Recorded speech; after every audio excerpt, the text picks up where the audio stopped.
Hey guys. Tonight we begin with something a little darker.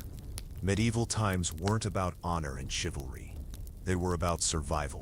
No medicine, no hygiene, no safety. Just mud, disease, and death waiting around every corner. If you think you could handle it, think again. Let's explore why even the strongest among us would crumble in medieval Europe. Let me know in the comments where you're tuning in from and what time it is for you. It's always fascinating to see who's joining us from around the world. Now dim the lights, maybe turn on a fan for that soft background hum. And let's ease into tonight's journey together. Imagine waking up in the year 3047. The first thing that would hit you wouldn't be the gentle morning light streaming through your window. Because there is no window. There's a small opening in the wall, covered by a piece of animal hide that's been stretched and scraped until it's somewhat translucent. The wind whistles through gaps in the walls, carrying with it the smell of human waste, rotting food and death that perpetually hangs over medieval settlements like a toxic cloud. Your bed isn't a bed at all. It's a pile of straw that's been pressed down by countless nights of restless sleep.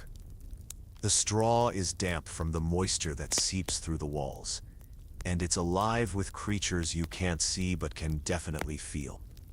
Fleas jump and bite, leaving red welts across your skin. Lice crawl through your hair, laying eggs in your scalp. Bedbugs emerge from their hiding places in the wooden frame to feast on your blood throughout the night. The straw beneath you has been there for months, maybe years. It's never been changed, never been cleaned. It's become a breeding ground for parasites and disease. The smell is overwhelming. A mixture of mold, urine, and decay that would make a modern person vomit immediately. But to a medieval person, this is luxury. Many sleep directly on the dirt floor, with nothing but their clothes to protect them from the cold, hard earth. As consciousness slowly returns to your medieval body, you become aware of the pain. Your joints ache from sleeping on the unforgiving surface. Your back throbs from the lack of support. Your skin burns from the countless insect bites that have accumulated over the night. This is how every morning begins in medieval times, with pain, discomfort, and the slow realization that you've survived another night. The cold is the next thing that hits you. There's no central heating, no warm air circulating through the house. The only source of heat is the fire in the main room, and it's died down to barely glowing embers. Your breath forms clouds in the frigid air, and you can see ice crystals forming on the inside of the walls. In winter, people regularly freeze to death in their sleep. In summer, they suffer from heat exhaustion and dehydration. You try to stretch, but your muscles are stiff and unresponsive. Malnutrition has weakened your body, and the constant physical labor required just to survive has left you permanently sore.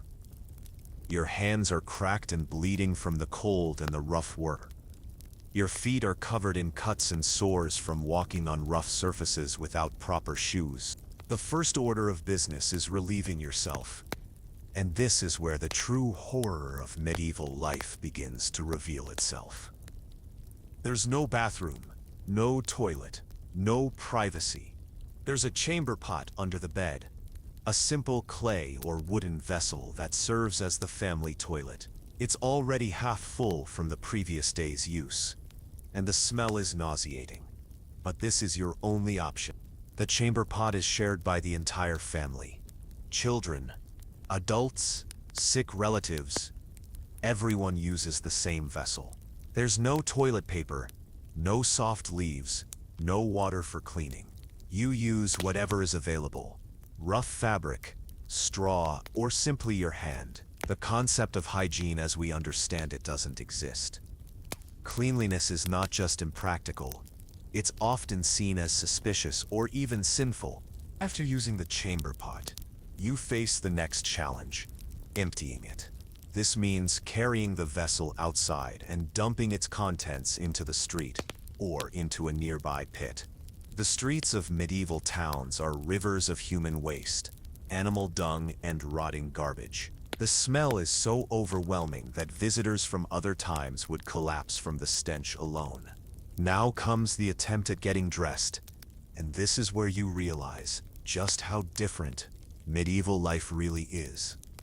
You don't have multiple outfits to choose from. You have one set of clothes, and you wear them every day for months or even years. The fabric is rough and scratchy, made from coarse wool or linen that chafes against your skin. There are no undergarments as we know them, just the outer clothes that gradually accumulate layers of dirt, sweat, and various bodily fluids. Your clothes are held together by crude stitching and are constantly falling apart.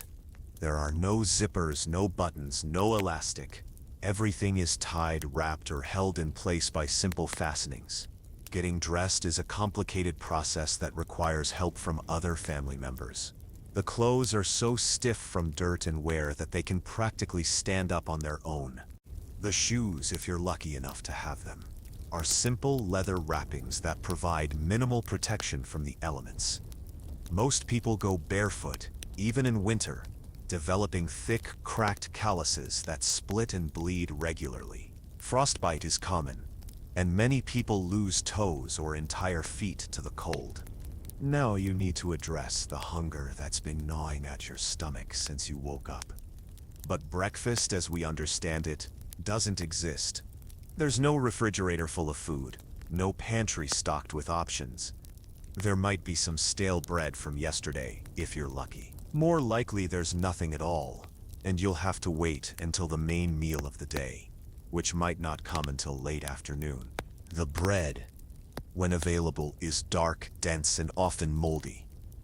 It's made from whatever grain can be found, sometimes wheat, more often barley, or oats, and in desperate times, ground acorns or even sawdust. The texture is gritty, and it tastes sour from the natural fermentation process. Sometimes the bread contains ergot, a fungus that causes hallucinations and can be fatal. Water is another constant problem. There's no clean tap water, no bottled water, no ice cubes. The local water sources are contaminated with human waste, animal droppings, and industrial runoff from various medieval crafts. Drinking water is likely to cause dysentery, cholera, or typhoid fever. Most people drink weak beer or ale instead, even children, because the fermentation process kills some of the harmful bacteria. The weak beer tastes nothing like modern beer. It's flat, sour, and often chunky with sediment.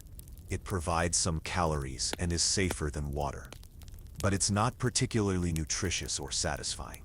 For many people, this beer is their primary source of liquid throughout the day.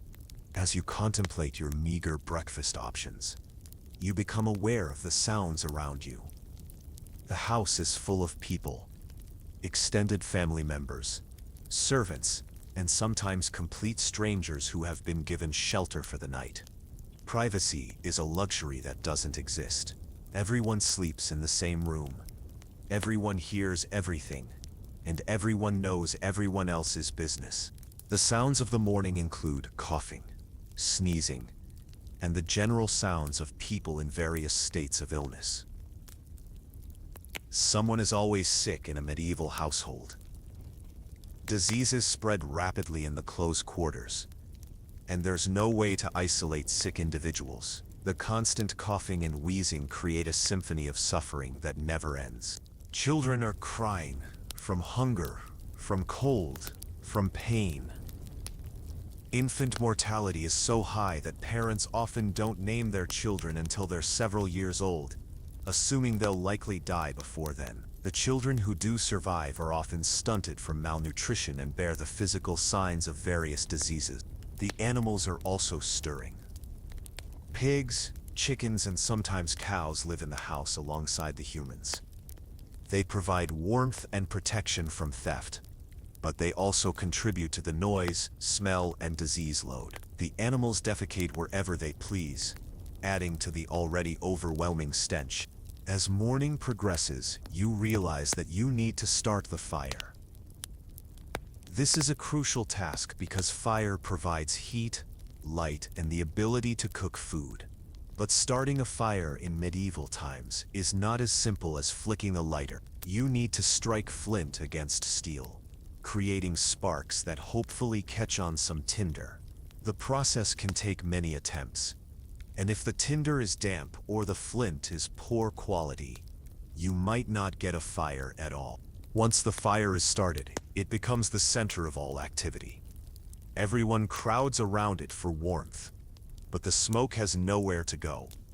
Most medieval homes don't have proper chimneys, so the smoke simply fills the room before eventually seeping out through gaps in the walls and roof. Your eyes water constantly from the smoke, and you develop a persistent cough that never goes away. The fire also attracts insects and other pests. Fleas, lice, and bedbugs are drawn to the warmth and the human activity. They multiply rapidly in the warm, dirty environment, creating an ecosystem of parasites that feed on the human inhabitants. As the morning continues, you begin to understand the true nature of medieval life. Every basic human need, food, water, shelter, clothing, safety, is a constant struggle. Nothing is convenient. Nothing is clean. And nothing is certain. The simplest tasks require enormous effort, and often end in failure. The psychological impact of this lifestyle is devastating. There's no hope for improvement, no belief that tomorrow will be better than today. Life is about survival, nothing more. The constant stress, pain, and uncertainty create a mental state that would be considered severe depression by modern standards. Yet somehow, people endured. They developed coping mechanisms, found small moments of joy, and created communities that supported each other through the darkest times. But for a modern person transported back to medieval times, the shock would be overwhelming. The lack of basic amenities, the constant threat of disease and death, and the sheer physical discomfort would break even the strongest individuals within days.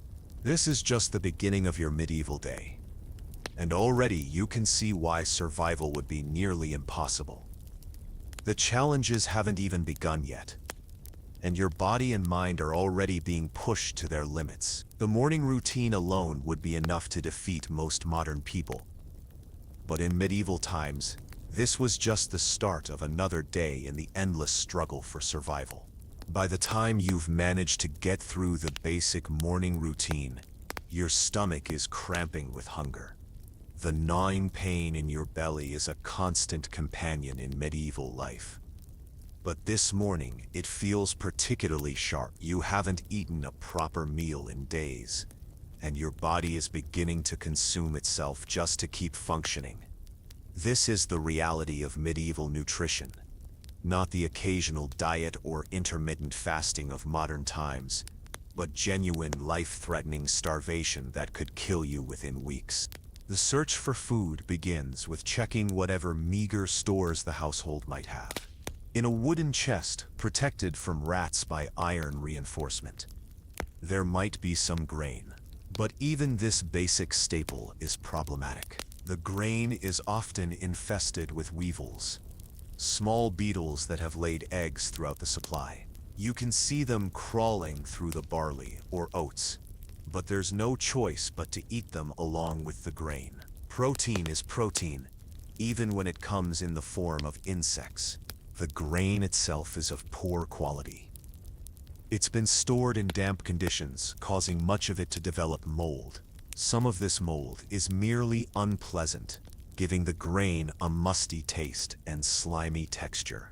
But other molds are deadly. Ergot, a fungus that grows on rye and other grains, causes ergotism, a condition that leads to hallucinations, convulsions, and eventually death.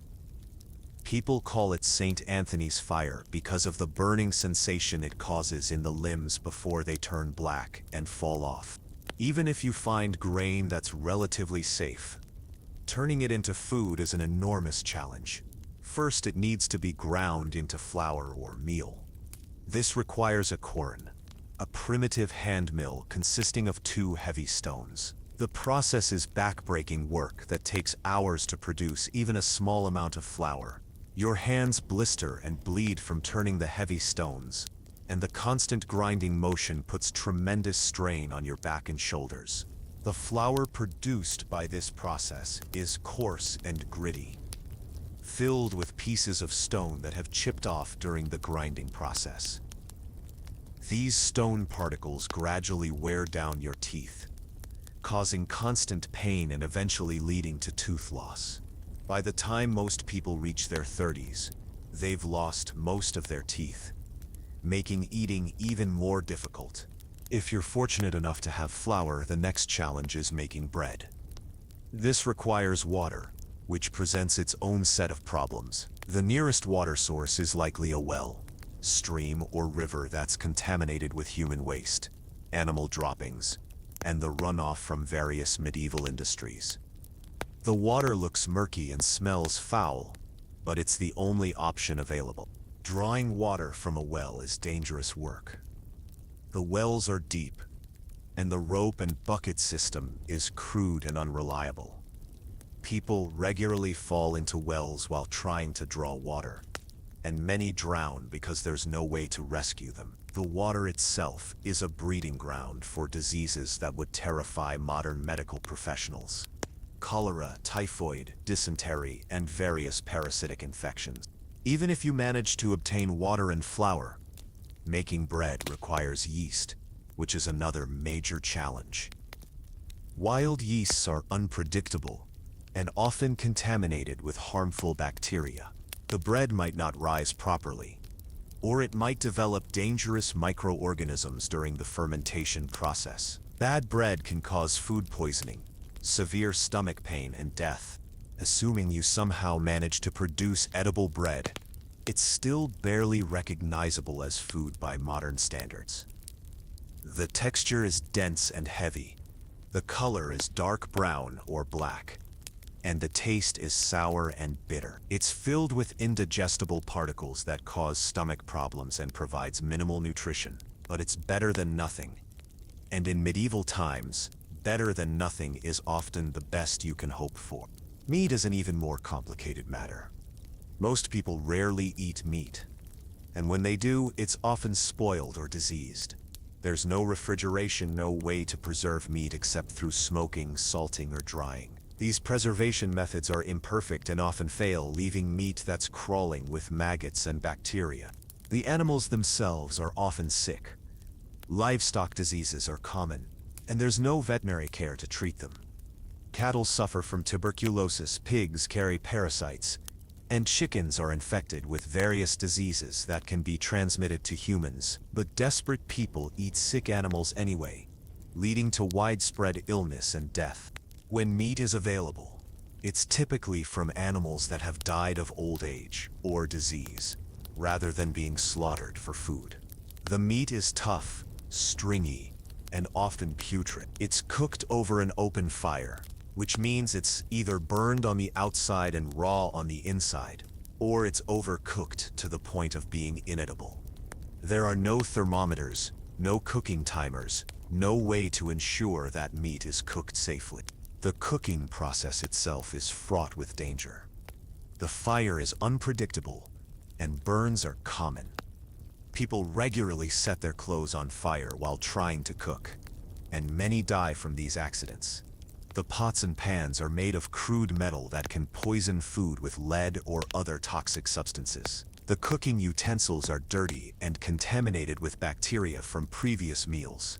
Even vegetables, which might seem like a safer option, present their own problems. Most vegetables are grown in soil that's fertilized with human waste, making them carriers of disease. There's no understanding of proper sanitation or crop rotation, so the soil becomes depleted and contaminated over time. The vegetables that do grow are often stunted, bitter, and lacking in essential nutrients. Root vegetables like turnips and parsnips are the most common, but they're stored in damp cellars where they quickly develop rot and mold. By the time they're consumed, they're often more decay than vegetable. The taste is awful, and the nutritional value is minimal, but they provide some calories in bulk to fill an empty stomach. Fruits are a rare luxury, available only during certain seasons and only to those who can afford them. Most fruit is consumed immediately after being picked because there's no way to preserve it. What little fruit is available is often wormy, overripe, or contaminated with harmful microorganisms. Eating fruit can cause severe stomach upset and diarrhea. The preparation of any food requires enormous amounts of time and effort. There are no labor-saving devices, no shortcuts, no conveniences. Every meal requires hours of work, from gathering the ingredients to processing them to cooking them. And even after all this effort, the result is often inedible or dangerous to consume. Salt, which is essential for preserving food and maintaining health, is extremely expensive and often unavailable. Without salt, food spoils quickly, and the human body begins to suffer from sodium deficiency. This leads to weakness, confusion, and eventually death. People risk their lives traveling to distant salt deposits or trading precious goods for small amounts of this vital mineral. The lack of proper nutrition has devastating effects on the human body. Malnutrition weakens the immune system, making people susceptible to every disease that comes along. It stunts growth, causes birth defects, and leads to a host of health problems that would be easily preventable with proper nutrition. Scurvy, caused by a lack of vitamin C, is widespread. People's teeth fall out, their gums bleed, and old wounds reopen. Rickets, caused by vitamin D deficiency, leaves children with deformed bones and stunted growth. Night blindness, caused by lack of vitamin A, makes it difficult to function in the already limited light available after sunset. The psychological effects of constant hunger are just as devastating as the physical ones. People become obsessed with food, thinking about it constantly, dreaming about it, fighting over it. Hunger makes people desperate, and desperate people do terrible things.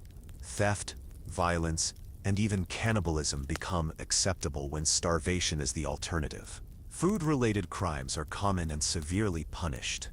Stealing bread can result in having your hand cut off or being executed.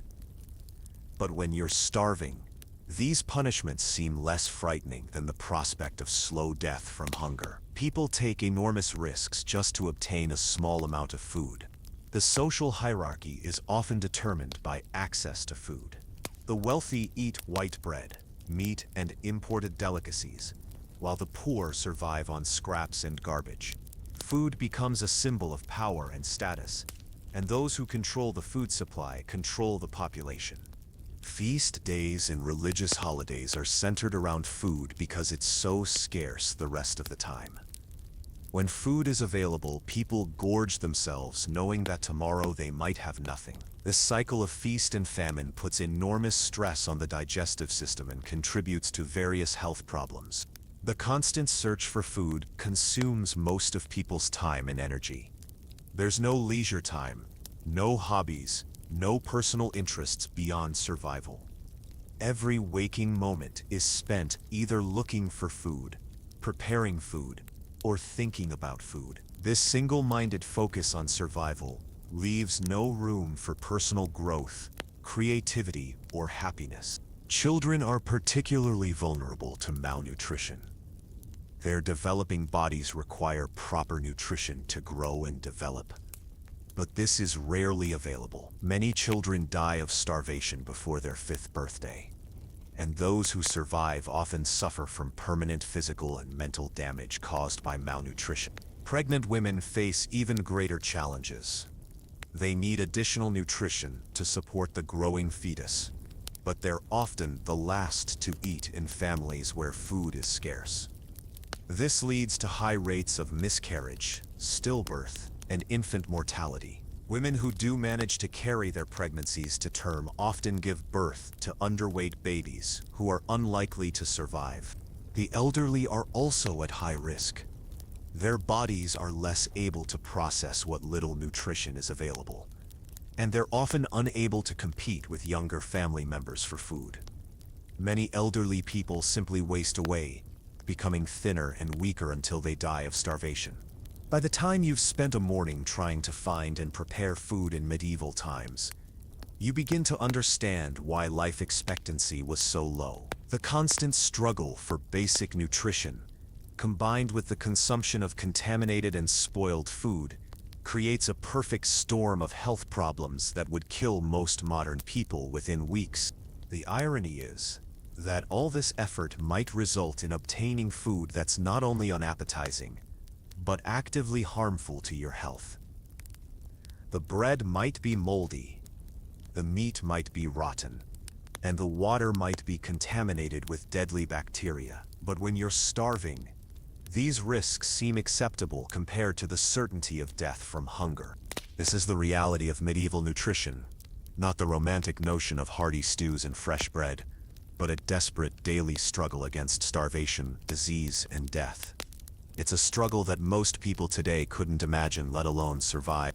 Now that you've somehow managed to consume whatever questionable food was available, your body begins to process the contaminated substances you've just ingested. Within hours, you start feeling the familiar cramping in your stomach that signals the beginning of another bout of dysentery. This isn't unusual. In medieval times, stomach problems are so common that people consider them a normal part of life. What we would recognize as food poisoning, they simply call the flux, and it kills more people than war, violence, or accidents combined. The cramping intensifies as your digestive system tries to expel the harmful bacteria and toxins you've consumed.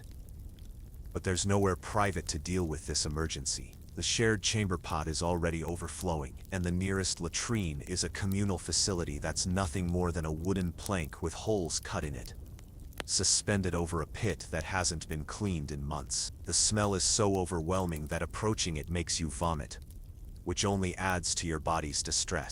As you struggle with the immediate effects of contaminated food, you become aware of the other ailments that plague your medieval body. Your teeth are throbbing with pain from the constant decay that's been eating away at them for years. There's no dental care, no way to clean your teeth effectively, and certainly no pain relief. The constant ache in your jaw has become so familiar that you barely notice it anymore, but occasionally it flares up into agony that makes it impossible to eat or sleep. Your gums are swollen and bleeding, a sign of scurvy caused by the complete absence of vitamin C in your diet. The connective tissues in your body are breaking down, causing old wounds to reopen and new injuries to heal poorly. Your skin is covered in sores and lesions that never seem to heal properly, and some of them have become infected, creating pus-filled abscesses that throb with pain. The respiratory infection you've been carrying for months is getting worse. What started as a simple cough has developed into something more serious, possibly tuberculosis or pneumonia. Your lungs feel heavy and congested, and you're coughing up blood-tinged phlegm that tastes metallic and foul. Each breath is a struggle, and you can feel your strength ebbing away with each labored inhalation. But respiratory problems are just one of many diseases that ravage medieval populations. Dysentery, as you're currently experiencing, is endemic. The constant diarrhea and vomiting lead to severe dehydration and electrolyte imbalances that can be fatal within days. Your body is losing essential fluids faster than you can replace them, and the contaminated water available for drinking only makes the problem worse. Typhoid fever is another constant threat. The bacteria that cause this disease thrive in the unsanitary conditions of medieval life, spreading through contaminated water and food. Victims develop high fevers, severe headaches, and a characteristic rose-colored rash on their chest and abdomen. The disease attacks the intestines, causing internal bleeding and perforation that leads to a painful death. Cholera outbreaks sweep through communities like wildfire, killing entire families within days. The disease causes such severe diarrhea that victims can lose several liters of fluid in a single day, leading to death from dehydration. The liquid stools are described as looking like rice water, and the smell is so distinctive that experienced medieval physicians can diagnose the disease just by the odor.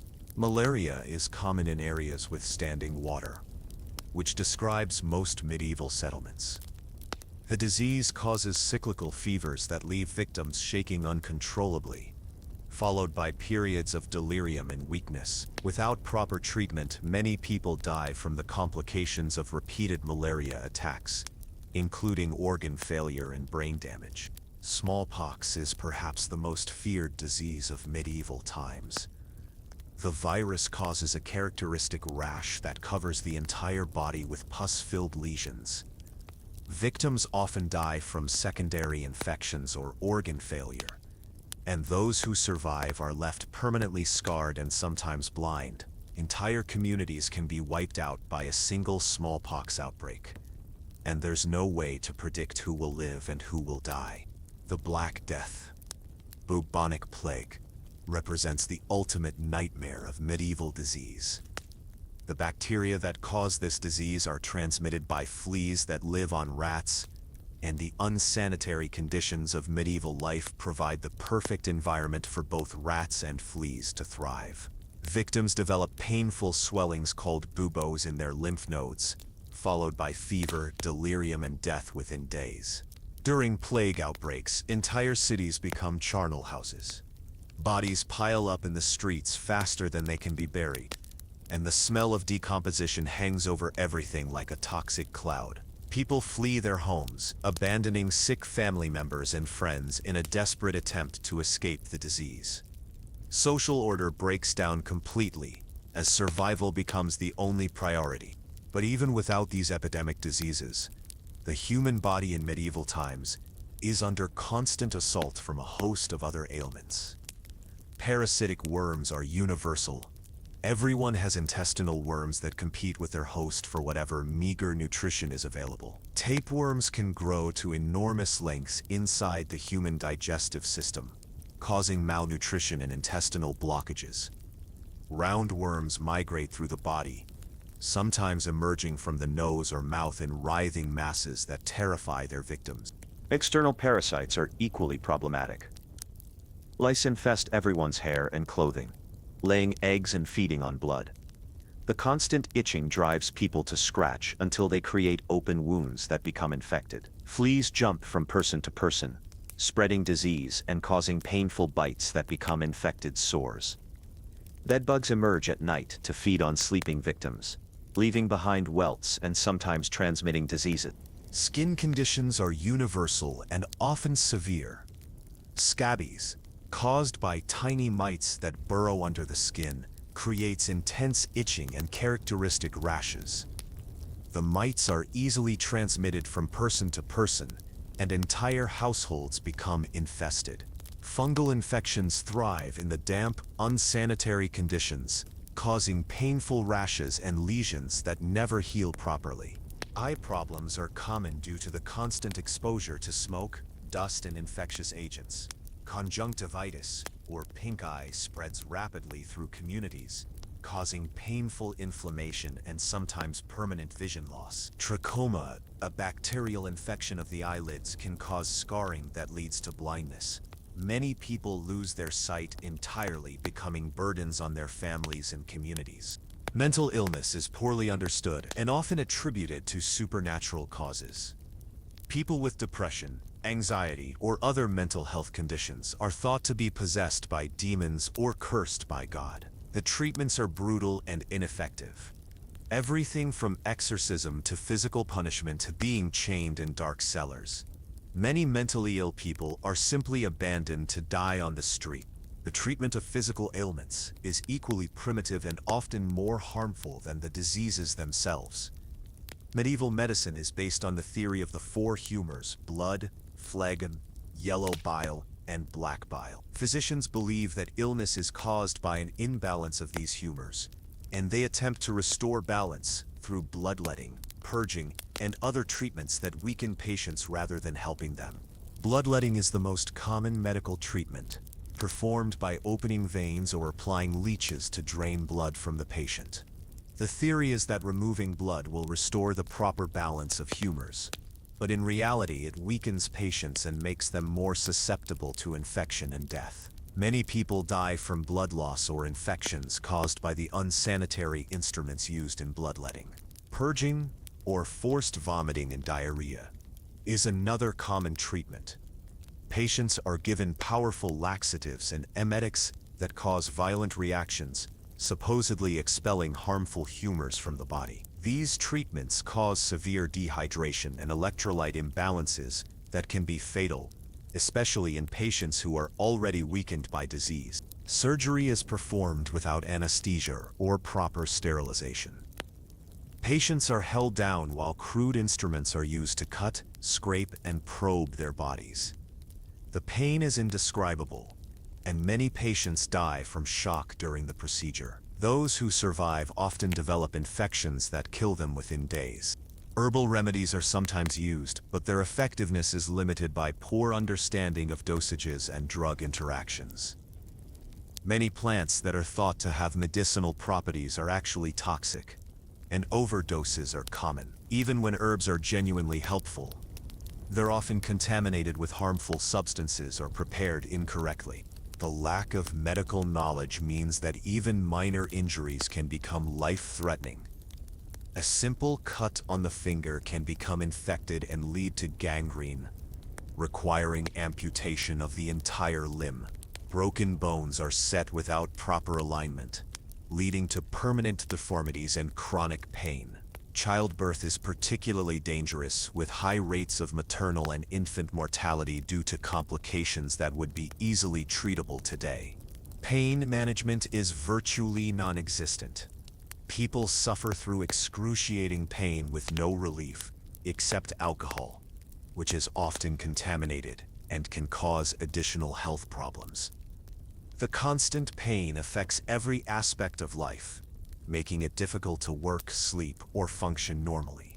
Many people become dependent on alcohol just to cope with their physical suffering. The psychological impact of living with constant illness and pain is devastating. People develop a fatalistic attitude toward health, accepting that suffering is their lot in life. There's no hope for improvement, no belief that medical science might someday provide better treatments. This hopelessness contributes to depression and despair that permeates medieval society. Infectious diseases spread rapidly through communities because there's no understanding of how diseases are transmitted.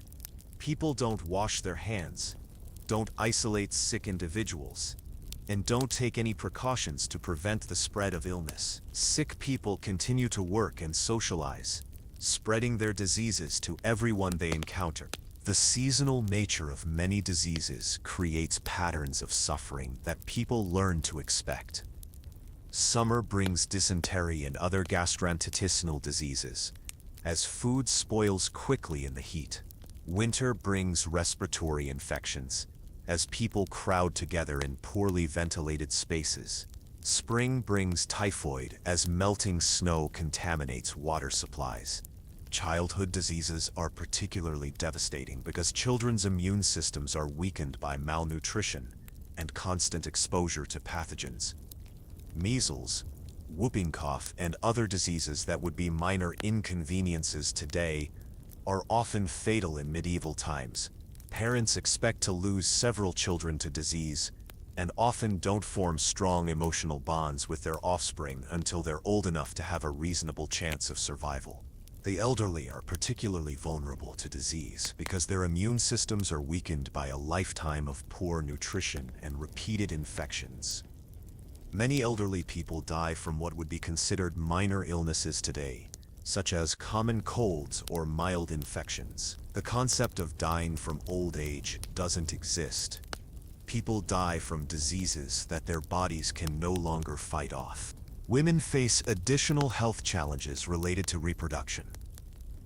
Pregnancy and childbirth are extremely dangerous, with high rates of maternal mortality due to complications such as hemorrhaging, infection, and obstructed labor. Many women die young from repeated pregnancies and the physical toll of bearing children in poor health conditions.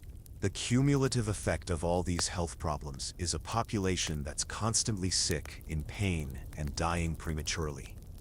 The average life expectancy is less than 30 years, and many people don't live to see their 20th birthday. Those who do survive to adulthood are often permanently disabled by the diseases and injuries they've suffered. This is the reality of health in medieval times, not the occasional illness that can be treated with modern medicine, but a constant battle against disease, pain, and death, with no effective weapons to fight back. It's a battle that most people eventually lose, often after years of suffering that would be unimaginable to people today. As the sun climbs higher in the sky, signaling the start of another grueling day of labor, you realize that your suffering has only just begun. The physical pain from disease and malnutrition pales in comparison to what awaits you in the rigid, crushing hierarchy of medieval society. You are not a free person in any sense that modern minds could comprehend. You are property, bound to the land and to your lord by chains as real as iron, though made of law, tradition, and the ever-present threat of violence. The feudal system that governs medieval life is a pyramid of oppression, with each level grinding down those below it with ruthless efficiency. At the very bottom of this pyramid, where you find yourself, are the serfs, human beings who are literally owned by their lords, who can be bought, sold, traded, or killed at will. You cannot leave the land without permission, cannot marry without approval, cannot even own property in your own name. Everything you are, everything you do, everything you might ever hope to become, belongs to someone else, your lord. A man you may have seen only a handful of times in your entire life, owns not just your labor, but your very existence. He can work you to death in his fields, and there's no law to protect you. He can take your daughter for his pleasure, and you have no recourse. He can decide that you've committed some imaginary crime, and have you executed, and no one will question his decision. This is not tyranny as we understand it.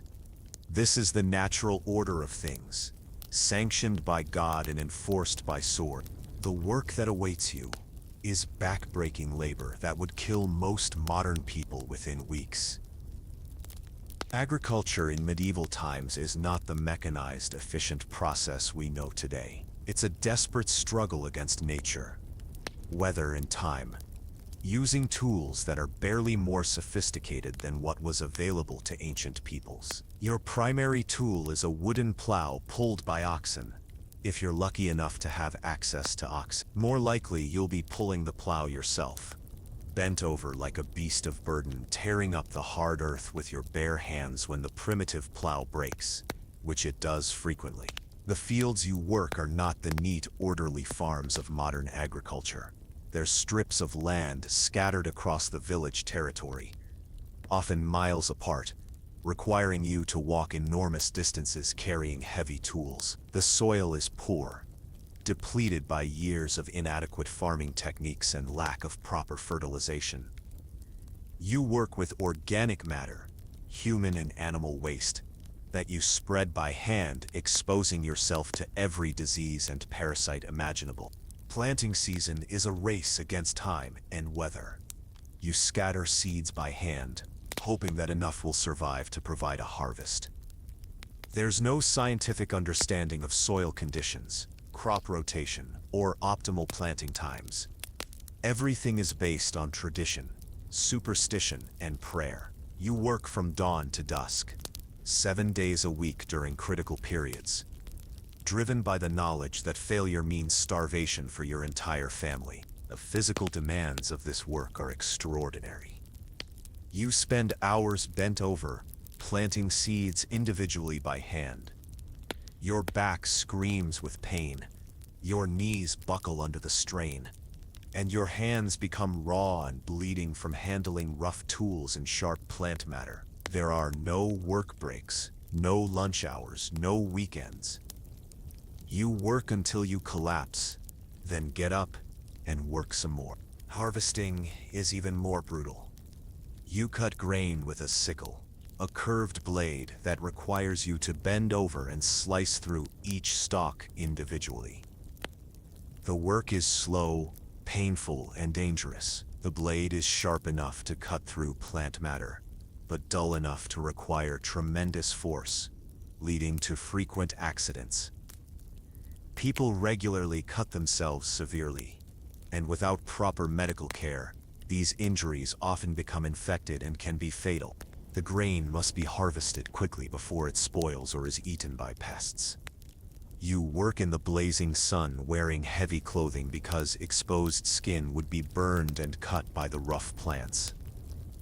Dehydration is constant, but clean water is scarce. Heat stroke is common, and many people simply collapse in the fields and die from exhaustion. Once the grain is cut, it must be threshed, beaten with flails to separate the grain from the stalks.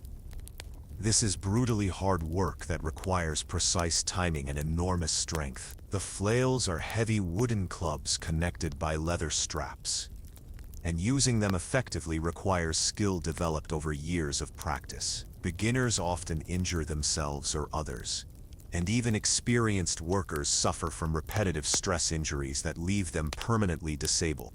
The threshed grain must then be winnowed, tossed into the air so that the wind can separate the grain from the chaff. This work is typically done by women, who spend hours throwing grain into the air and catching it in baskets. The process is physically exhausting and must be done in windy conditions, regardless of weather. Women work in rain, snow, and blazing heat, often while pregnant or caring for small children. All of this work is done for someone else's benefit. As a serf, you're required to work your lord's land before you can tend to your own small plot. Often this means that your family's crops are neglected during crucial periods, leading to poor harvests and hunger. You might spend 3 or 4 days a week working for your lord, leaving only limited time to grow food for your own survival. The taxes and obligations you owe to your lord are crushing. You must give him a portion of everything you produce: grain, vegetables, livestock, even handicrafts. The exact amount varies, but it's typically between 1/3 and 1/2 of everything you grow or make. This leaves you with barely enough to survive, and any crop failure or livestock disease can mean starvation. Beyond agricultural work, you're also required to provide labor for construction projects, road maintenance, and military service. You might be called upon to build or repair your lord's castle, working with heavy stones and dangerous tools without any safety equipment. Construction work is extremely hazardous, and accidents are common. Falls from scaffolding, crushing injuries from heavy materials, and cuts from sharp tools kill or maim workers regularly. Road maintenance involves clearing debris, filling holes, and building bridges, all done by hand with primitive tools. You work in all weather conditions, often in dangerous terrain, and accidents are frequent. Building bridges over rivers is particularly hazardous, and many workers drown or are crushed by falling timber. Military service is perhaps the most terrifying obligation. When your lord goes to war, you're required to accompany him as a foot soldier, armed with whatever weapons you can afford, usually nothing more than a sharpened stick or a crude knife. You have no armor, no training, and no hope of survival if you encounter professional soldiers. You're cannon fodder, expected to die for causes you don't understand in conflicts that have nothing to do with your own welfare. The battles you fight are not the organized strategic conflicts depicted in movies. They're chaotic, brutal massacres where untrained peasants are slaughtered by skilled warriors. You charge across muddy fields into a wall of swords and spears, knowing that you're probably going to die. Those who survive often return home with permanent disabilities, missing limbs, blinded eyes, or psychological trauma that makes them unable to function normally. Even when you're not at war, military training takes up valuable time that could be spent growing food. You are required to practice with weapons, maintain equipment, and participate in mock battles. These training sessions are dangerous, and injuries are common. Practice weapons are just as deadly as real ones, and accidents happen frequently. The social hierarchy extends beyond the relationship between lord and serf. Within the peasant community, there are subtle but important distinctions that determine your place in society. Village headmen and reeves, peasants who have gained favor with the lord, exercise authority over their neighbors. They collect taxes, organize work crews, and settle disputes. Their position gives them slightly better living conditions, but they're still essentially slaves who have been given small amounts of power over other slaves. The church plays a crucial role in maintaining social order. Priests preach that the feudal system is ordained by God, that poverty and suffering are divine punishment for sin, and that rebellion against authority is equivalent to rebellion against God. They teach that your miserable life is a test of faith, and that your reward will come in the afterlife. This religious indoctrination is reinforced by the threat of excommunication, which would cut you off from the only source of hope and community available. The legal system is designed to protect the interests of the ruling class. There are different laws for different social classes, and peasants have virtually no legal rights. If you're accused of a crime, you have no right to a defense attorney, no right to a fair trial, and no right to appeal. Justice is administered by your lord or his representatives, who are more interested in maintaining order than in determining guilt or innocence. Punishments are severe and public. Thieves have their hands cut off, adulterers are flogged, and those who speak against authority are branded or mutilated. Public executions are common and serve as entertainment as well as deterrence. The methods of execution are deliberately cruel: hanging, burning, or being drawn and quartered. These spectacles reinforce the message that resistance to authority will be met with overwhelming violence. The economic system is designed to keep peasants in perpetual debt and dependence. You are required to use your lord's mill to grind grain, his oven to bake bread, and his brewery to make beer. Each of these services comes with fees that you can't afford, forcing you to trade labor or goods. You're also required to purchase certain goods from your lord's stores, often at inflated prices, further reducing your already meager resources. Marriage and family life are controlled by the feudal system. You cannot marry without your lord's permission, and he often uses marriage as a tool of control. He might force you to marry someone who serves his interests, or he might prevent you from marrying to keep you dependent. Women have even fewer rights than men, and they can be given in marriage to settle debts or seal political alliances. Children are considered property of the lord from birth. He can take them as servants, apprentices, or soldiers whenever he chooses. Education is forbidden for most peasants, as literacy might give them ideas about freedom or equality. Children begin working as soon as they're old enough to handle simple tasks, and they're expected to accept their place in the social hierarchy without question. The isolation of rural life makes resistance difficult. Villages are separated by miles of dangerous wilderness, and communication between communities is limited. This isolation prevents peasants from organizing or sharing information about conditions elsewhere. Even if you wanted to rebel, you wouldn't know how to contact other potential rebels or coordinate resistance efforts. The few attempts at rebellion that do occur are crushed with extreme brutality. Entire villages are sometimes destroyed as punishment for resistance, with the survivors sold into slavery or executed. The message is clear: any attempt to change the system will result in consequences far worse than accepting your current situation. The psychological impact of this system is devastating.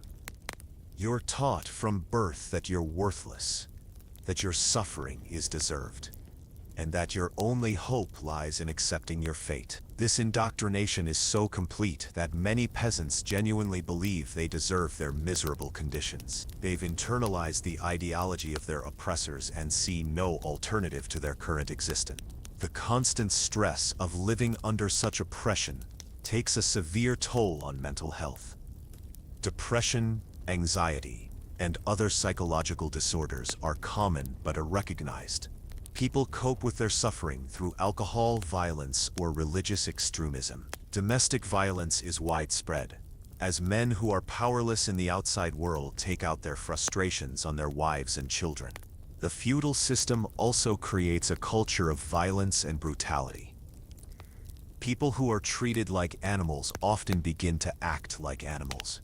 Cruelty becomes normalized, and empathy is seen as weakness. This creates a vicious cycle where each generation becomes more hardened and brutal than the last. The system is designed to be self-perpetuating.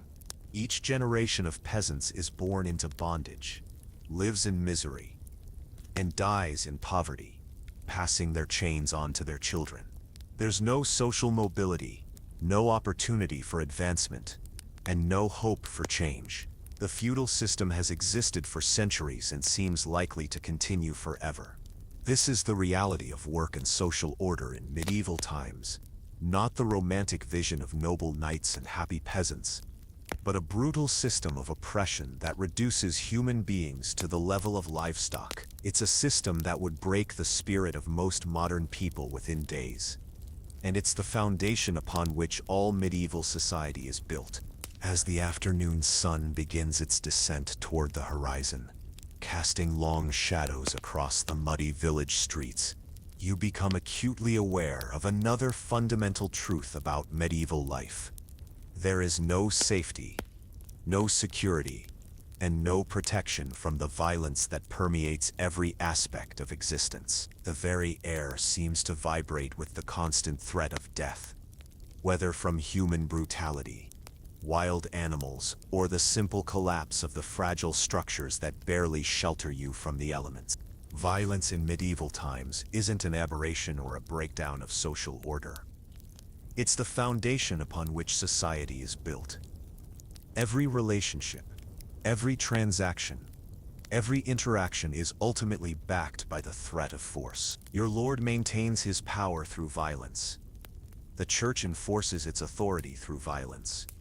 And even your neighbors resolve their disputes through violence. This isn't the occasional outbreak of conflict that modern people experience. It's a constant grinding atmosphere of fear and aggression that shapes every moment of your existence. The most immediate threat comes from your fellow human beings. In a world where resources are scarce and life is cheap, people will kill for reasons that would seem trivial to modern minds. A dispute over a chicken, a perceived insult, a boundary disagreement between neighbors, any of these can escalate into deadly violence within minutes. There are no police to call, no courts to provide justice, and no peaceful resolution mechanisms. When conflicts arise, they're settled with fists, knives, and clubs, often ending in death or permanent injury. The weapons available to common people are crude but effective.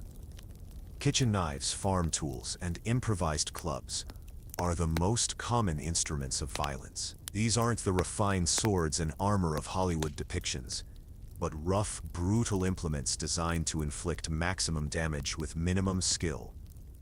A sharpened scythe can decapitate a man, a hammer can crush a skull, and a simple knife can end a life in seconds. Everyone carries some form of weapon, and everyone knows how to use it. The legal system, such as it is, actually encourages violence in many situations. Trial by combat is a recognized form of justice, where disputes are settled by having the opposing parties fight to the death. The theory is that God will ensure the righteous party wins. But in practice, victory usually goes to whoever is stronger, more skilled, or more ruthless. Even women and elderly people can be forced into trial by combat, though they're allowed to hire champions to fight for them. Feuds between families and communities can last for generations. with each side seeking revenge for previous wrongs. These blood feuds create cycles of violence that claim hundreds of lives over decades. Children are raised from birth to hate their family's enemies, and they're expected to carry on the violence when they come of age. The feuds often escalate beyond their original causes, becoming self-perpetuating wars that consume entire regions. The roads and pathways between settlements are particularly dangerous. Bandits and outlaws hide in the forests and hills, waiting to ambush travelers. These aren't the romantic highway robbers of legend, but desperate, violent men who will kill for a few coins or a crust of bread. They often torture their victims before killing them, both to extract information about hidden valuables and simply for entertainment.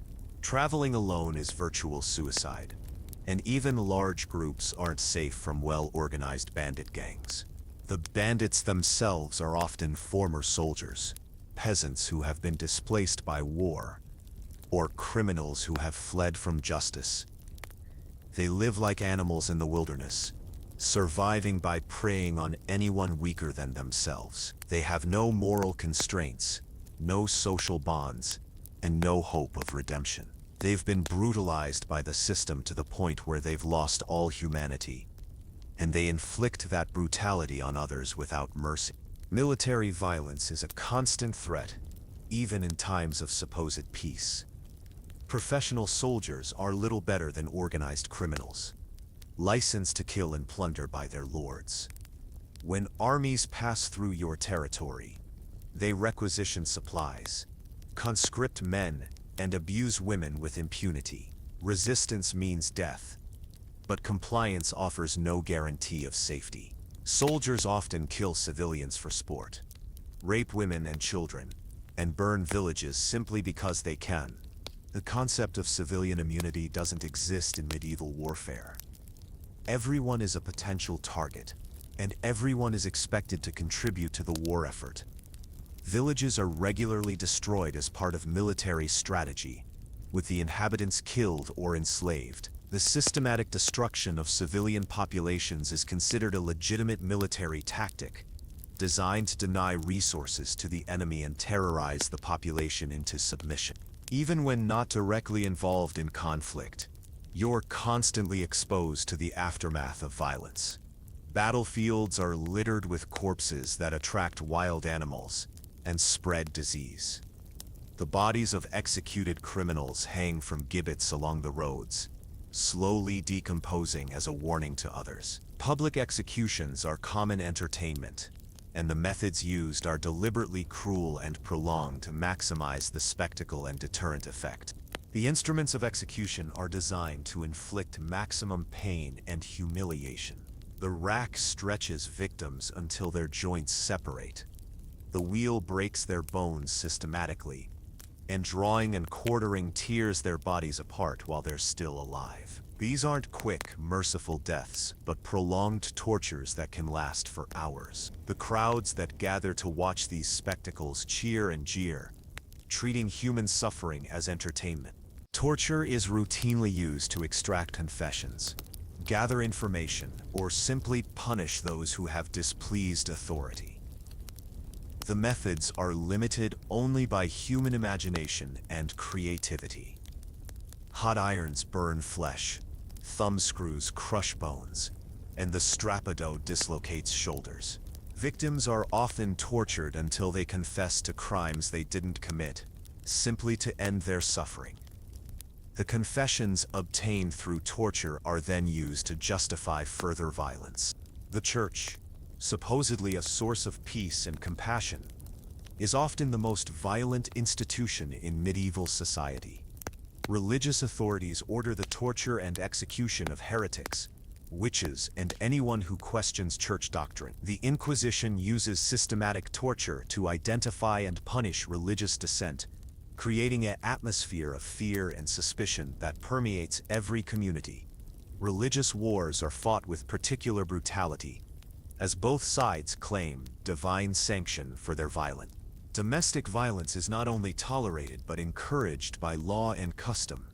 Men have the legal right to beat their wives and children, and they're expected to use violence to maintain discipline in their households. Women who resist their husband's authority can be severely punished, and children who disobey their parents face brutal beatings. The family unit, supposedly a source of comfort and security, is often the most dangerous place in a person's life. The treatment of women reveals the deeply violent nature of medieval society. Women are considered property, to be bought, sold, and used as their male relatives see fit. Rape is common and rarely punished, especially when the victim is of lower social status than the perpetrator. Women have no legal recourse against violence, and they're often blamed for the attacks against them. The concept of consent doesn't exist in any meaningful way, and women are expected to submit to male authority without question. Children are particularly vulnerable to violence. They're beaten regularly as part of their education, and severe injuries or death from these beatings are considered acceptable costs of maintaining discipline. Child labor is universal, and children are often maimed or killed in industrial accidents. Sexual abuse of children is common and rarely prosecuted, especially when the perpetrator is a person of authority, such as a priest or lord. The judicial system relies heavily on violence to maintain order. Punishments are public and brutal, designed to deter crime through fear rather than rehabilitation. Thieves lose their hands, adulterers are flogged, and those who speak against authority are branded or mutilated. The goal isn't justice in any modern sense, but the maintenance of social hierarchy through intimidation and brutality. The methods of determining guilt are often violent themselves. Ordeal by fire requires the accused to carry red-hot iron or walk on burning coals, with guilt determined by how quickly the burns heal. Ordeal by water involves throwing the accused into a river. If they float, they're guilty and executed. If they sink, they're innocent, but often drown. These trials by ordeal are based on the belief that God will protect the innocent, but they're really just elaborate methods of torture disguised as justice. Even animals are subject to formal legal proceedings and violent punishments. Pigs that kill humans are tried in court and executed, often by hanging. Insects that damage crops are excommunicated by the church and subjected to ritual curses.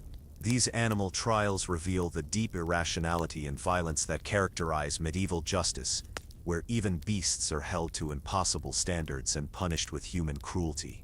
The constant exposure to violence has profound psychological effects on the population. People become desensitized to suffering, viewing brutality as normal and inevitable. Empathy is seen as weakness, and those who show compassion are often targeted for abuse. This creates a culture where violence begets violence, with each generation becoming more hardened and brutal than the last. The entertainment available to medieval people reflects this violent culture. Popular pastimes include watching executions, animal baiting, and gladiatorial combat.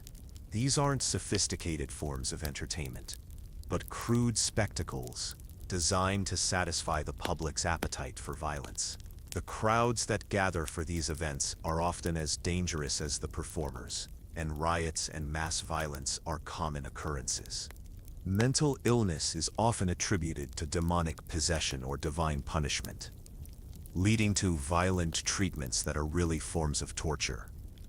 People with psychological disorders are beaten, starved, and subjected to exorcism rituals that often kill them. The concept of mental health doesn't exist, and those who suffer from depression, anxiety, or other conditions are seen as possessed by evil spirits that must be driven out through violence.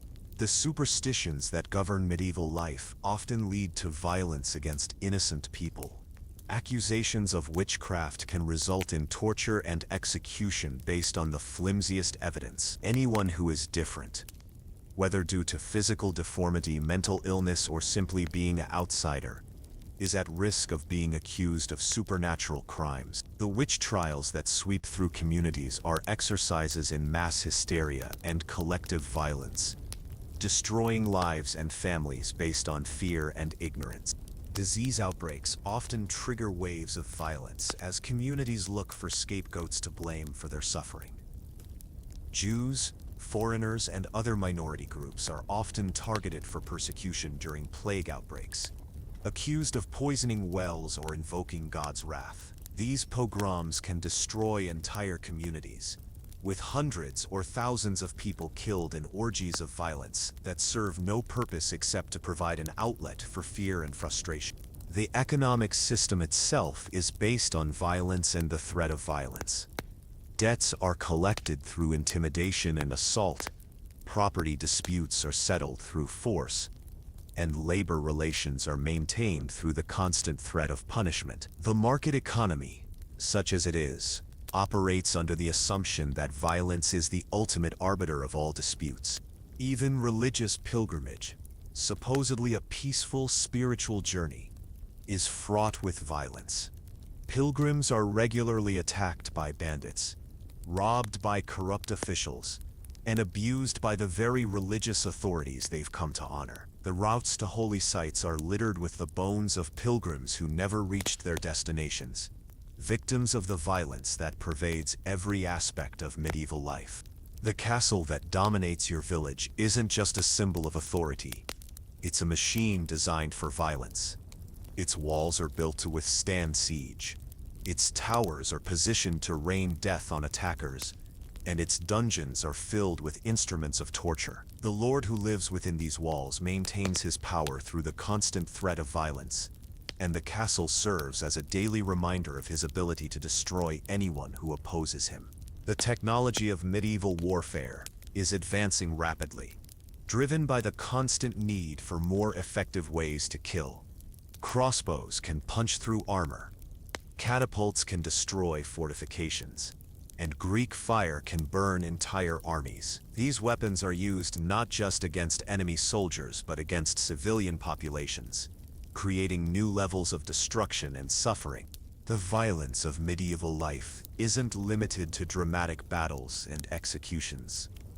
It's woven into the fabric of daily existence, from the casual brutality of everyday interactions to the systematic oppression of entire social classes. It's a violence that modern people can barely imagine, let alone endure. And it's the backdrop against which all other aspects of medieval life must be understood. This is the reality of security and violence in medieval times. Not the heroic conflicts of legend, but a grinding, relentless brutality that crushes the human spirit and reduces life to its most basic elements of survival and fear. It's a world where might makes right, where the strong prey on the weak, and where violence is the ultimate language of communication between all levels of society. As the seasons change around your medieval existence, you quickly discover that nature itself is perhaps the most relentless enemy you'll face.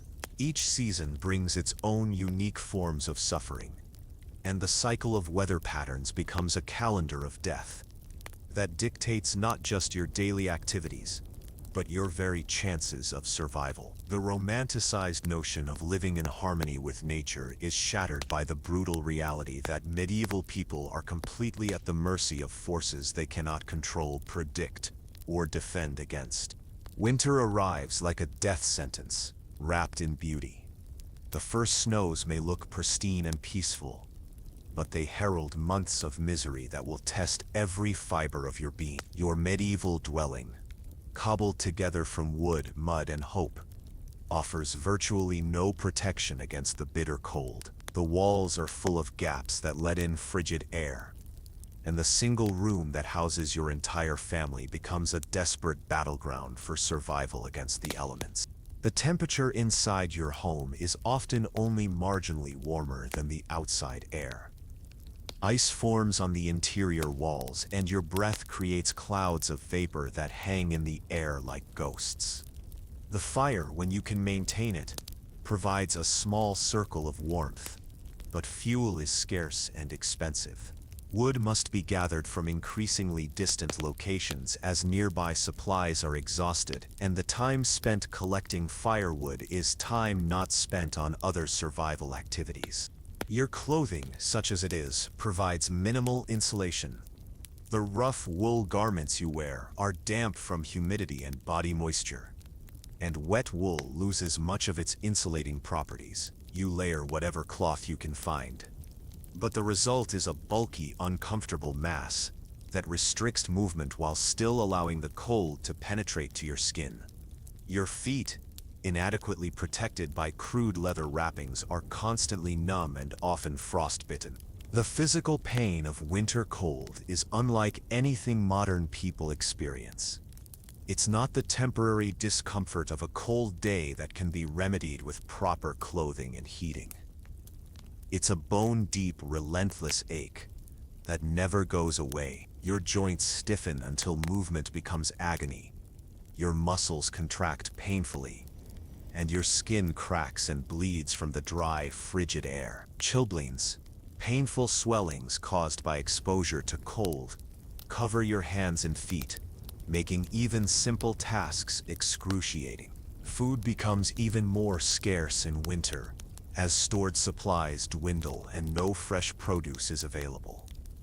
The grain you manage to harvest and store is carefully rationed, but there's never enough to last through the long months of cold. Meals become smaller and less frequent, and the constant gnawing of hunger is intensified by the body's increased need for calories to generate heat. Many people simply starve to death during winter, their bodies unable to maintain basic functions on the inadequate nutrition available. The preservation of food becomes a desperate gamble. Meat must be salted, smoked, or dried. But these processes often fail in the humid conditions of winter. Spoiled meat is still eaten because the alternative is starvation, leading to widespread food poisoning and death. Root vegetables stored in cellars often freeze or rot, leaving families with nothing but moldy bread and hope. Water sources freeze solid, creating another layer of survival challenge. Wells must be kept open by constant effort, breaking ice that reforms as quickly as it can be cleared. The water that can be obtained is often contaminated with debris and bacteria, but it's the only option available. Dehydration becomes a serious problem as people avoid drinking the foul-tasting liquid, and the combination of dehydration and malnutrition creates a downward spiral of declining health. The psychological impact of winter is devastating. The long months of darkness, cold, and hunger create a form of seasonal depression that would be recognized by modern psychiatrists as a serious mental health condition. People become lethargic, hopeless, and often violent as the stress of survival overwhelms their coping mechanisms. Domestic violence increases dramatically during winter months, as family members take out their frustrations on each other in the confined spaces of their homes. The lack of sunlight creates vitamin D deficiency, leading to rickets in children and osteomalacia in adults. Bones become soft and deformed, and the immune system weakens, making people more susceptible to the diseases that thrive in winter conditions. Respiratory infections spread rapidly through communities as people crowd together for warmth, creating perfect conditions for epidemics. Death rates soar during winter months, particularly among the very young and very old. Infants and elderly people are especially vulnerable to hypothermia, and their bodies simply cannot generate enough heat to survive. Entire families sometimes freeze to death in their homes, discovered only when the spring thaw reveals their bodies. The mortality rate during severe winters can reach catastrophic levels, with entire villages sometimes being wiped out. The work required to survive winter is backbreaking and dangerous. Ice must be cleared from pathways.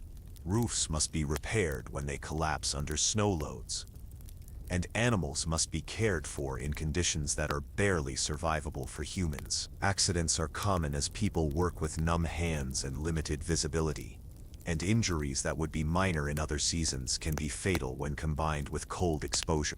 When spring finally arrives, it brings its own unique set of challenges. The warming weather causes rapid snowmelt, creating floods that can destroy homes, crops, and livestock. The sudden abundance of surface water becomes a breeding ground for disease-carrying insects and bacteria. What should be a time of renewal and hope instead becomes another test of survival skills. The spring floods often contaminate water supplies, spreading typhoid, cholera, and dysentery through communities. The standing water that remains after floods recede becomes a perfect habitat for mosquitoes, which carry malaria and other diseases. The combination of contaminated water and disease-carrying insects creates epidemic conditions that can kill more people than the winter cold. Spring is also the time when food stores are at their lowest. The preserved foods of winter have been consumed, but new crops haven't yet matured. This period, known as the hunger gap, is when starvation claims the most victims. People forage for anything edible, often consuming plants and fungi that are toxic or nutritionally worthless. Desperation drives people to eat grass, bark, and even dirt in attempts to fill their stomachs. The wet conditions of spring create ideal circumstances for fungal infections and parasites.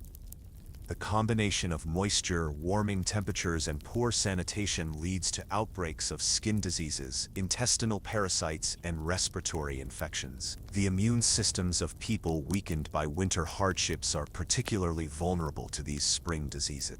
Agricultural work begins in earnest during spring, but the conditions are often impossible.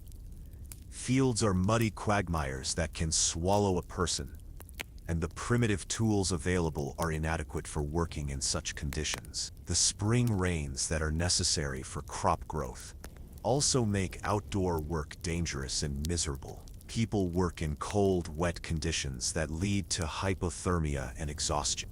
Summer brings relief from the cold, but it introduces new forms of suffering.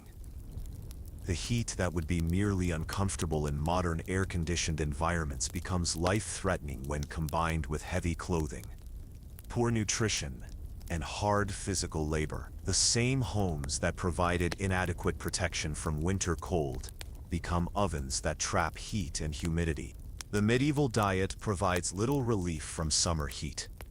There are no cold drinks, no ice, no fresh fruits to provide hydration and cooling. The weak beer that people drink is often warm and flat, providing little refreshment. The bread and porridge that make up the bulk of the diet are heavy, hot foods that make the heat even more oppressive. Dehydration becomes a serious problem during hot weather, but the available water sources are often contaminated and dangerous. The heat causes food to spoil rapidly, leading to increased rates of food poisoning and gastrointestinal diseases. The combination of heat, dehydration, and food poisoning creates a cascade of health problems that can be fatal. The insects that emerge during summer months are not just annoying. They're vectors for serious diseases. Mosquitoes carry malaria. Flies spread dysentery, and fleas transmit plague. The medieval understanding of disease transmission is non-existent, so people have no defense against these microscopic enemies. The insect bites that cover everyone's skin become infected, creating painful sores that can develop into serious infections. The heat also intensifies the smells that permeate medieval communities. The odors of human waste, rotting food, and unwashed bodies become overwhelming in hot weather. The psychological impact of living in such conditions is severe, contributing to the mental health problems that plague medieval population. Agricultural work during summer is punishing. People work in the blazing sun, wearing heavy clothing for protection against insects and sun exposure. Heat exhaustion and heat stroke are common, and many people simply collapse in the fields and die from overexertion. The urgency of harvest time means that work continues even in the most extreme conditions, as any delay can mean the difference between survival and starvation. Autumn brings the desperate race to harvest and preserve enough food to survive another winter. The stress of this period is enormous, as families know that failure means death. The harvest work is backbreaking and dangerous, using sharp tools and challenging conditions.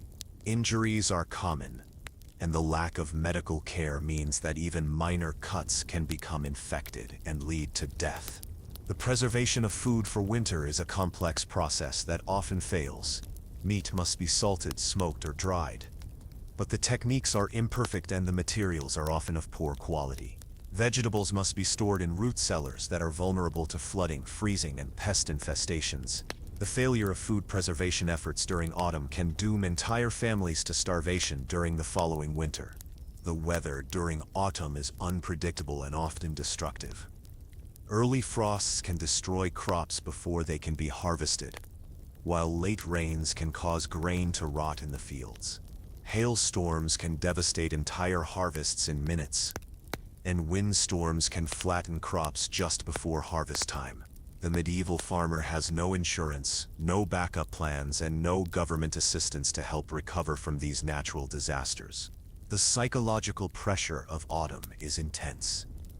People know that their survival depends on the success of their harvest efforts, and the knowledge that winter is approaching creates a sense of urgency that borders on panic. The combination of physical exhaustion, mental stress, and the constant threat of failure creates conditions that would be recognized today as severe anxiety and depression. The seasonal cycle of medieval life is a relentless grind that offers no respite, no vacation, and no hope of improvement. Each season brings its own unique forms of suffering, and the transition from one season to the next is marked not by celebration, but by the grim preparation for the next phase of survival. The natural world that modern people often view as beautiful and restorative is revealed to be a hostile, unpredictable enemy that is constantly trying to kill you. Weather patterns that would be minor inconveniences today become existential threats in medieval times. A late spring means delayed planting and reduced harvests. A dry summer means crop failure and famine. An early winter means inadequate time to prepare for the cold months ahead. The margin for error is so small that even minor variations from normal weather patterns can be catastrophic.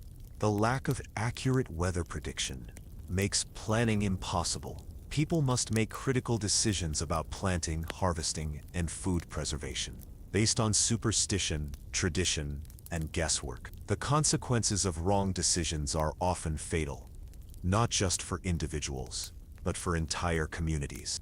The impact of seasonal challenges extends beyond immediate survival concerns. The constant stress of dealing with weather-related threats creates a culture of anxiety and fatalism. People live in constant fear of the next seasonal disaster, and this fear shapes their worldview and behavior. The unpredictability of weather creates a sense of helplessness that permeates all aspects of medieval life. The seasonal cycle also reveals the complete absence of any safety net or support system. When crops fail, there's no government assistance, no insurance payouts, and no emergency supplies. Communities are left to fend for themselves, and the strong survive while the weak perish. The brutal reality of seasonal survival creates a Darwinian environment where only the most adaptable and ruthless can hope to endure. This is the reality of seasonal challenges in medieval times, not the pastoral beauty of changing seasons, but a relentless cycle of suffering that tests human endurance to its limits. It's a world where the weather isn't just a topic of conversation, but a matter of life and death, where the changing seasons mark not the passage of time, but the approach of new forms of misery and danger. As the sun sets on your hypothetical day in medieval times, the grim reality becomes inescapable. You probably wouldn't see tomorrow. The cumulative effects of disease, malnutrition, violence, and exposure would overwhelm even the strongest modern constitution within hours. But for those who somehow managed to survive longer than a single day, the ultimate destination remained the same: an early, painful death that would come far sooner than any modern person could imagine. Death in medieval times wasn't the medicalized, sanitized experience we know today. It was raw, brutal, and omnipresent.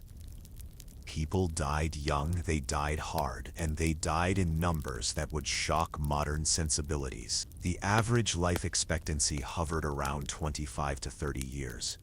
But this statistic is misleading, because it includes the massive infant mortality rates that claimed nearly half of all children before their 5th birthday. Even if you survived childhood, your prospects remained grim. Most people who reached adulthood could expect to die before their 40th birthday. The causes of death in medieval times read like a catalog of human suffering.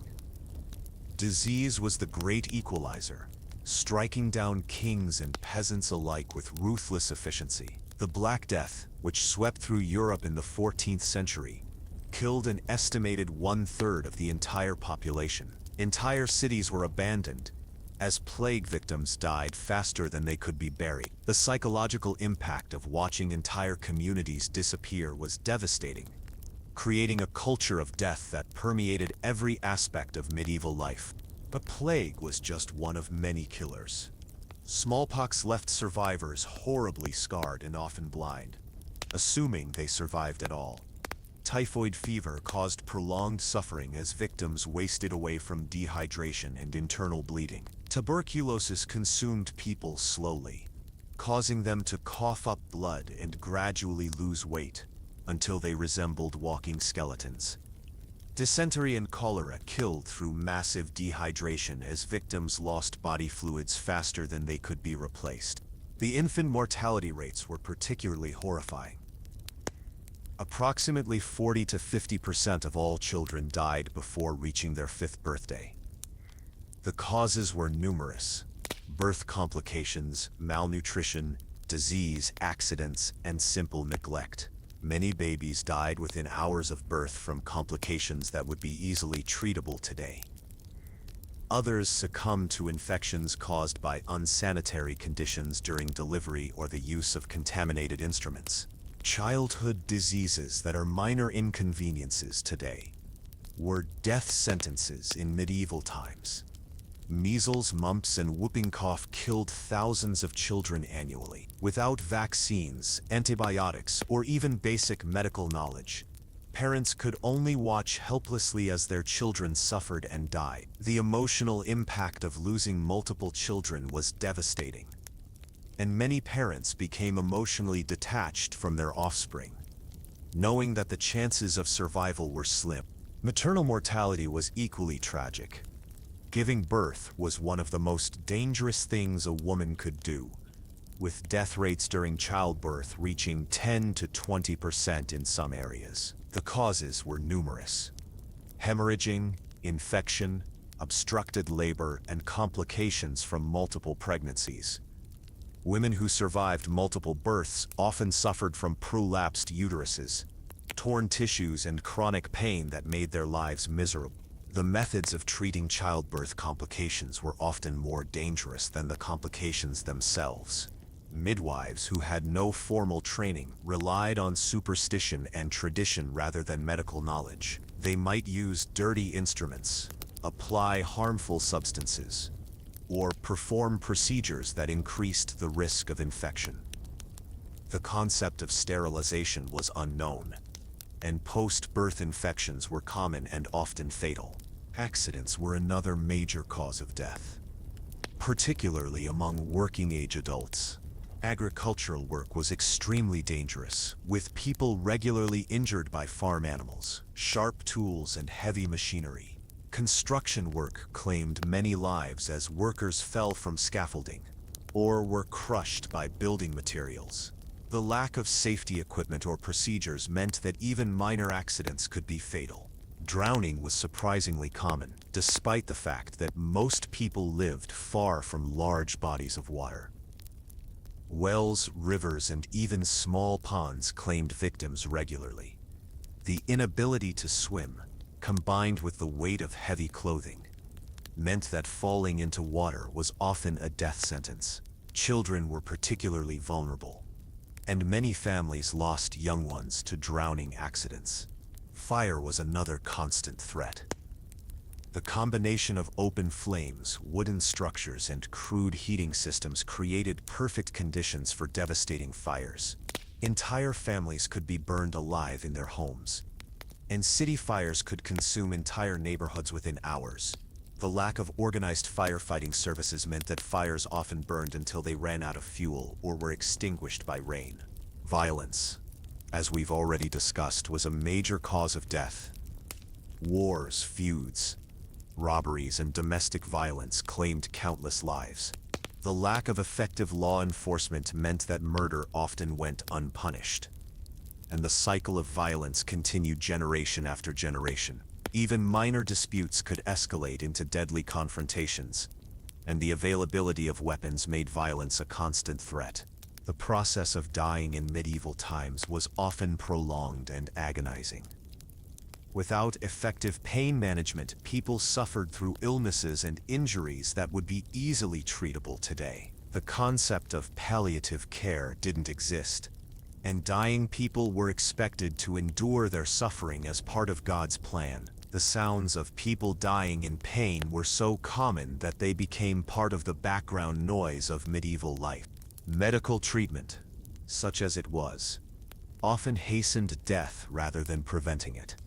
Bloodletting, the most common medical procedure, weakened patients and made them more susceptible to infection and death. The theory behind bloodletting was that illness was caused by an imbalance of bodily fluids, and that removing blood would restore balance. In reality, it caused anemia, weakness, and often death from blood loss. Other medical treatments were equally harmful. Purging, which involved forcing patients to vomit and defecate, caused severe dehydration and electrolyte imbalances. Trepanation, the practice of drilling holes in the skull to release evil spirits, often resulted in brain damage and death. The use of mercury and other toxic substances as medicines poisoned patients and caused additional suffering. The social and economic impact of high mortality rates was profound. Families were constantly in flux as members died and were replaced. Children often grew up without parents, and parents frequently outlived multiple children. The emotional toll of constant loss created a culture of fatalism and despair that permeated all aspects of medieval life. The economic consequences were equally severe. The death of a family's primary breadwinner could plunge the entire household into poverty and starvation. The constant need to replace dead workers meant that labor was always in short supply, and the lack of skilled workers hampered economic development. The cycle of death and poverty reinforced each other, creating a downward spiral that was difficult to escape. The disposal of bodies was a constant challenge in medieval communities. During normal times, the dead were buried in churchyards, but during epidemics, the sheer number of corpses overwhelmed burial capacity. Mass graves became common, and bodies were often buried without proper religious ceremonies. The sight and smell of decomposing bodies became part of daily life, contributing to the spread of disease and the general sense of mortality that pervaded medieval society. The psychological impact of living with constant death was devastating.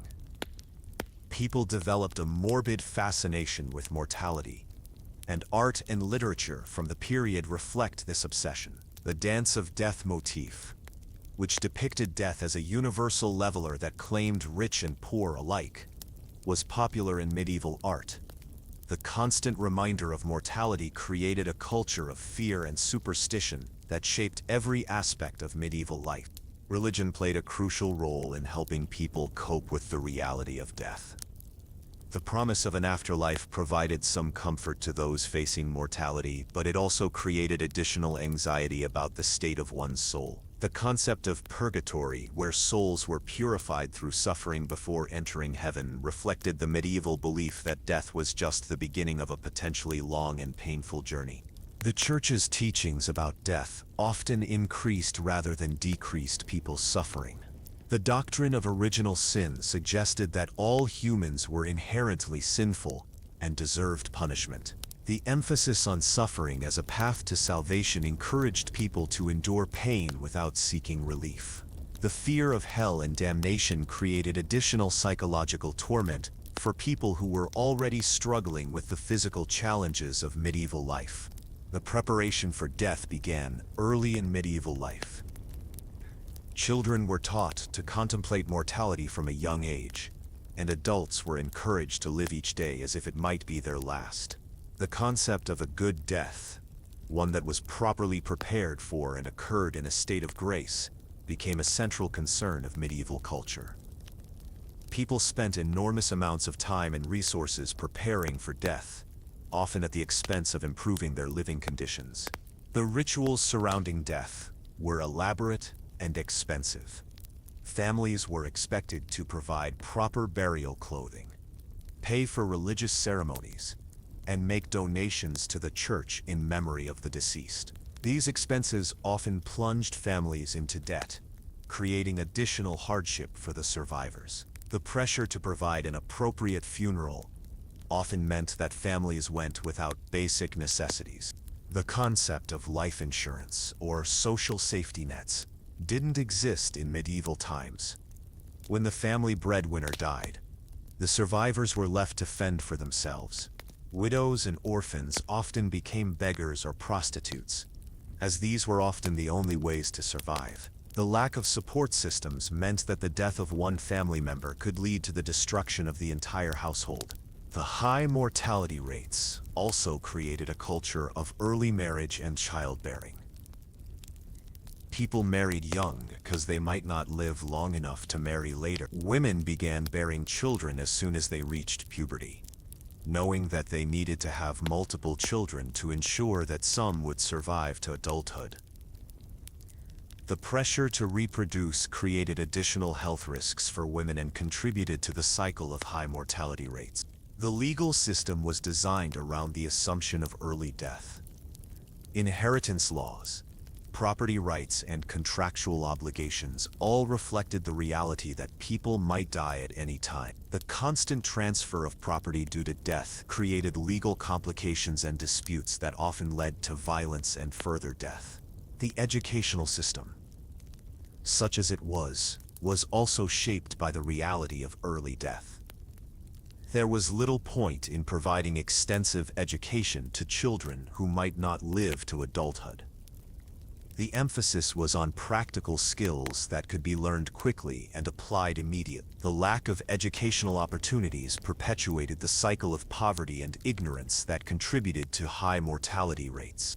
The economic system was similarly affected by the reality of early death. Long-term planning was impossible when people might die at any time.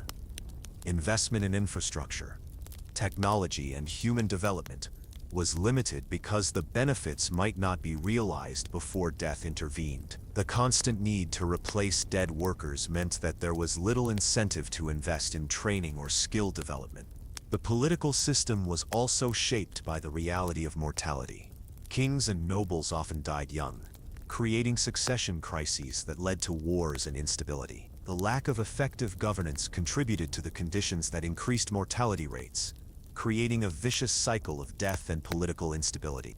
The impact of high mortality rates extended beyond the immediate families of the deceased. Entire communities were shaped by the constant presence of death. The loss of skilled workers, community leaders, and cultural knowledge created a sense of instability and decline that permeated medieval society.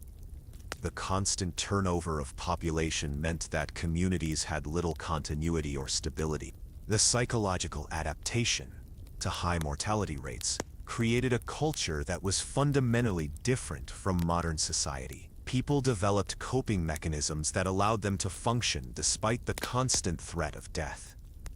But these mechanisms often involved emotional detachment and fatalism that limited their ability to improve their circumstances. The acceptance of death as inevitable and early became a self-fulfilling prophecy that perpetuated the conditions that caused high mortality rates. As we conclude this journey through a day in medieval times, the message is clear. The romanticized vision of medieval life bears no resemblance to the brutal reality. The combination of disease, malnutrition, violence, and environmental hazards created a perfect storm of mortality that claimed lives with ruthless efficiency. The people who survived were not necessarily the strongest or most intelligent, but often simply the luckiest. The contrast with modern life is stark. We live in an era of unprecedented health, safety, and longevity. The challenges that killed our medieval ancestors, infectious diseases, malnutrition, violence, and environmental hazards, have been largely conquered or controlled. The average life expectancy in developed countries is now over 70 years, more than double what it was in medieval times. Yet, even as we marvel at our progress, we must remember that the conditions that made medieval life so deadly still exist in many parts of the world. Poverty, disease, violence, and environmental degradation continue to claim lives unnecessarily. The lessons of medieval mortality remind us that human progress is not inevitable, and that the gains we've made can be lost if we don't work to protect and extend them. The story of medieval death is ultimately a story of human resilience and adaptability. Despite the horrific conditions they faced, medieval people found ways to survive, create, and even find joy in their brief lives. Their struggles remind us of the preciousness of life and the importance of using our time wisely. In a world where death could come at any moment, every day was a gift, a lesson that remains relevant today. So the next time you flip a light switch, turn on a tap, or visit a doctor, remember the medieval peasant who had none of these luxuries. Remember the mothers who watched their children die of diseases that are now preventable, the workers who died in accidents that modern safety measures could have prevented, and the countless individuals who lived and died in conditions that would break the strongest modern person within hours. Their suffering was not in vain if it helps us appreciate what we have and motivates us to ensure that no one else has to endure what they endured. The medieval world was indeed a place where you wouldn't last a day, not because of any personal failing, but because the conditions of life were so harsh that survival itself was a form of heroism. The people who lived through these times deserve our respect, our remembrance, and our determination to build a world where such suffering is never again the price of human existence.